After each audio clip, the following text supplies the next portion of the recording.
First one I'll talk about is Avoca Drive. Last week the Senate ordered or asked the Albanese Government for the business case, including colour-coded spreadsheets that justified the expenditure of $100 million for Avoca Drive. Now, I know that the Labor Party take infrastructure spending very seriously, because when the Morrison government spent $30 million on acquiring the last piece of the Leppington Triangle, and that $30 million was spent on 30 acres of land, and you don't need to be a rocket scientist to know that 1 acre was worth $1 million, and 1 acre is 4,044 square metres, or about 500 square metre blocks. So if you quickly do the sums, you'll realise that that was about paying about $12,500 for every 500 square metres of land. So I don't think there's anywhere in the Sydney Basin that you could buy a block of land for that. But yet the Labor Party was claiming that Leppington Triangle, the Morrison government paid too much for Leppington Triangle. Now, that wasn't the case for the reason I just laid out, is that there is nowhere in Sydney you can get land or 500 square metres of flat land for $12,500. Now, what we're talking about here, and having said that too, the Leppington Triangle was for the Western Sydney Airport, a critical piece of nation-building infrastructure that needed to be bought so we could finish the airport and get this country moving again. Now, on the other hand, what we've got here is expenditure of $100 million, 3 times the amount of money spent on acquiring the last 30 acres needed for the Western Sydney Airport for Avoca Drive, which is a state road. It's not a federal road.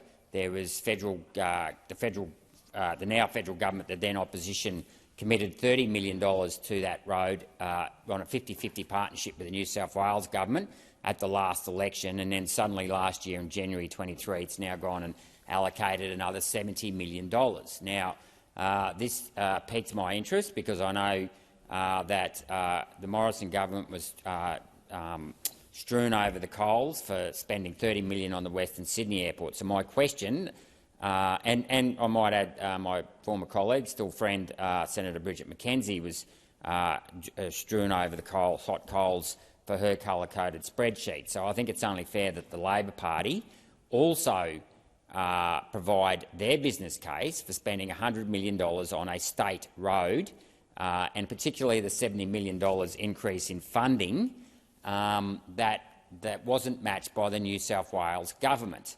And I find it quite interesting that the federal government, when we've got a cost of living issue and we've got a lot of constraints on the budgets, and suddenly find $100 million for Avoca Road that does lead to Copacabana Beach.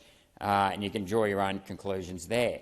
But I'm very disappointed to say that the reply we got today from the Albanese Labor government was that the federal government did no business case whatsoever. They just suddenly decided to put another $70 million on top of the initial $30 million for a road based on a business case from the New South Wales government. Now, I've put in another production for order of documents that should appear tomorrow or the day after on the notice paper for all correspondence between the New South Wales government and the federal government, because I want to know why the Albanese government decided to actually up the ante on this expenditure without actually getting a similar commitment from the New South Wales government. It seems odd to me that the New South Wales government would go to the federal government without actually being prepared to stump up their own money.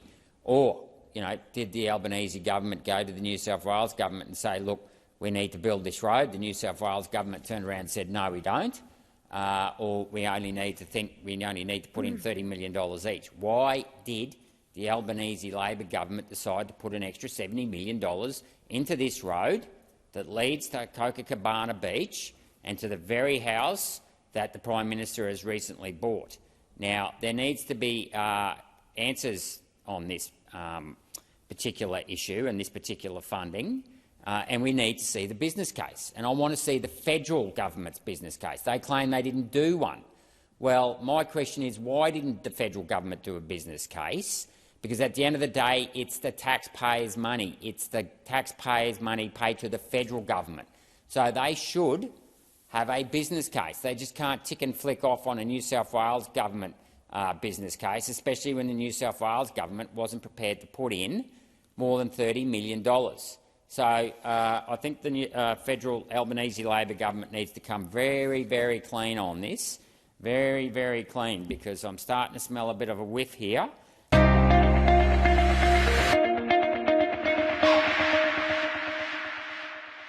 Authorised G. Rennick People First Chermside.